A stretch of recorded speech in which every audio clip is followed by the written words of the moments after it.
प्रजासत्ताक दिन मराठी भाषण.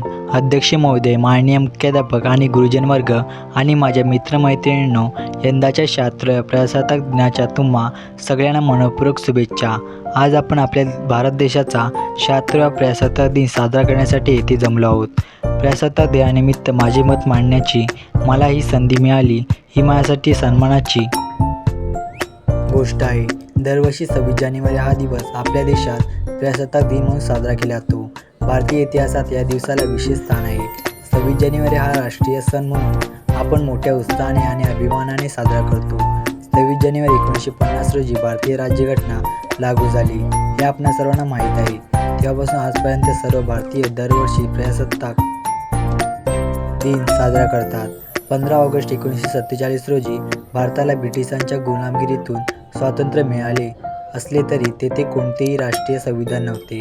बराच विचारविनिमय केल्यानंतर डॉक्टर भीमराव रामजी आंबेडकर म्हणजेच बाबासाहेब आंबेडकर यांच्या अध्यक्षतेखाली एक समिती स्थापन करण्यात आली, ज्याचे काम भारतीय राज्यघटनेचा मसुदा तयार करणे हे होते. बाबासाहेब आंबेडकर यांच्या समितीने तयार केलेली राज्यघटना 26 नोव्हेंबर 1949 रोजी संविधान सभेने स्वीकारली आणि 26 जानेवारी 1950 पासून त्याची देशात अंमलबजावणी झाली. येथे मी भारतीय राज्यघटनेशी निगडीत काही महत्त्वाच्या गोष्टी फार कमी शब्दात आपल्यासमोर मांडू इच्छितो. भारतीय संविधानात 395 कलमे, 22 भाग आणि 12 वेळापत्रके आहेत. पूर्वी 8 वेळापत्रके होती. नंतर काही विषयांची भर घालून वेळापत्रकांची संख्या 12 करण्यात आली आहे. ऑगस्ट 2021 पर्यंत राज्यघटनेत सर्वात मोठे लिखित संविधान आहे, ज्याला बनवण्यासाठी तब्बल 2 वर्षे 11 महिने आणि 18 दिवसांचा कालावधी लागला. हे जगातील सर्वात मोठे लिखित संविधान आहे. संविधान लेखनाची रचना प्रेमबिहारी नारायण रायजादा यांनी केली आहे, तर संविधान पुस्तक आणि पाने सजावटीचे काम नंदनलाल बोस यांनी केले आहे.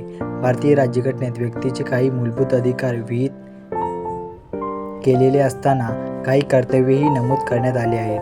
माझ्या भाषणाच्या शेवटी मी सांगू इच्छितो की भारत हा लोकशाही देश आहे, ज्यामध्ये लोकांना त्यांच्या देशाचे नेतृत्व करण्याची संधी मिळते.